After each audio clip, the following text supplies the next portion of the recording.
ओम नमः शिवाय, जय महाकाल। दोस्तों नवरात्रि के 9 दिन माँ दुर्गा के 9 स्वरूपों की पूजा की जाती है। कहा जाता है यदि कोई भक्त नवरात्रि के दौरान माँ दुर्गा की सच्चे दिल से आराधना करता है तो माँ दुर्गा बेहद प्रसन्न होती है। साथ ही नवरात्रि के पहले दिन कलश स्थापना की जाती है। लेकिन दोस्तों, कलश स्थापना से पहले घर में रखी कुछ वस्तुओं को हटा देना चाहिए, क्योंकि ये वस्तुएं घर में दरिद्रता का वास करती हैं। तो चलिए जानते हैं नवरात्रि की शुरुआत से पहले ही घर में रखी कौन सी वस्तु हमें हटा देनी चाहिए। इससे पहले जान लेते हैं शारदीय नवरात्रि की शुरुआत कब से हो रही है, कलश स्थापना का शुभ मुहूर्त क्या रहेगा। दोस्तों, अश्विन माह के शुक्ल पक्ष की प्रतिपदा तिथि से शारदीय नवरात्रि की शुरुआत होती है। इस बार नवरात्रि की शुरुआत 15 अक्टूबर से होने जा रही है। 23 अक्टूबर मंगलवार को नवरात्रि समाप्त होंगी। 14 अक्टूबर को विजयदशमी का त्योहार मनाया जाएगा। अश्विन माह की प्रतिपदा तिथि की शुरुआत 14 अक्टूबर की रात 11:24 से होगी। 15 अक्टूबर की दोपहर 12:32 पर यह तिथि समाप्त होगी। तो ऐसे में भारत में उदय तिथि के आधार पर ही कोई व्रत या त्योहार मनाया जाता है। तो नवरात्रि का पहला व्रत 15 अक्टूबर को मनाया जाएगा और नवरात्रि के पहले दिन ही कलश स्थापना की जाती है।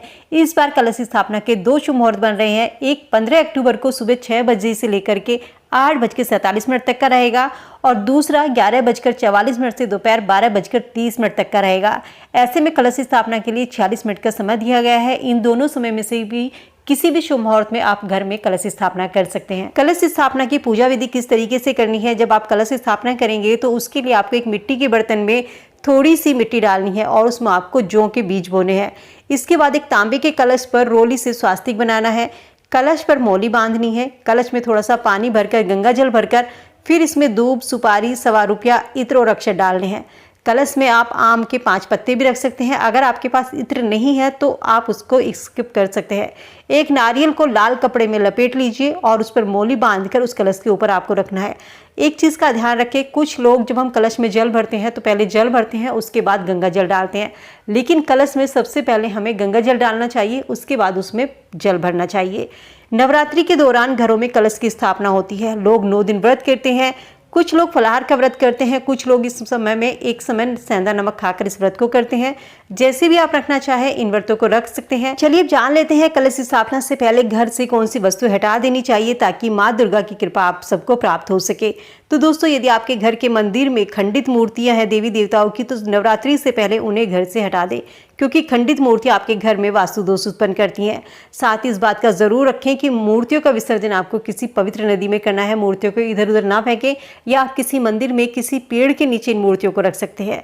इसके अलावा यदि आपके घर में फटे पुराने कपड़े हैं तो इनको भी वहां से तुरंत हटा दीजिए। माँ दुर्गा के स्वागत से पहले अपने घर में मलिनता जो फैली हुई है उसको साफ करें, क्योंकि गंदगी से, मलिनता से माँ दुर्गा नाराज होती हैं।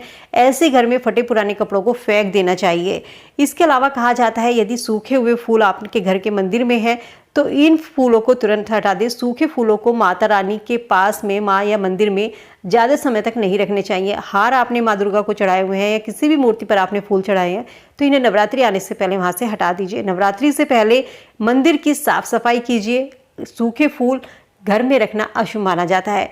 इसके अलावा जो जूते या चप्पल आपके उपयोग में नहीं आते हैं, जूते चप्पल टूटे हुए हैं, बेकार के पड़े हुए हैं, उन्हें नवरात्रि से पहले घर से बाहर कर दीजिए, क्योंकि ये सब चीज़ें घर में नकारात्मकता का कारण बनती हैं, घर में दरिद्रता का कारण बनती है। तो अपने घर में ऐसा कोई भी सामान मत रखिए जो फटे पुराने कपड़े हैं, जूते चप्पल है, सूखे फूल है, इन्हें तुरंत घर से बाहर कर दीजिए, क्योंकि नवरात्रि के 9 दिन माँ दुर्गा हमारे घर में प्रवेश करती है। इस दौरान घर में साफ सफाई का विशेष ध्यान रखें। साथ ही जितनी भी आपके घर के मंदिर में खंडित मूर्तियां हैं इन्हें उठा करके किसी मंदिर में या कहीं नदी में प्रवाहित कर सकते हैं। तो दोस्तों, उम्मीद करती हूँ वीडियो में दी गई जानकारी आप सबके लिए यूजफुल होगी। वीडियो से आप लाभ जरूर उठाएंगे। वीडियो अगर पसंद आई तो लाइक शेयर करना ना भूलें। चैनल पर पहली बार मेरी आवाज़ सुन रहे हैं, सब्सक्राइब करके बेल आइकन जरूर प्रेस कर ले ताकि ऐसी ही जानकारी और आपको समय से मिल सके।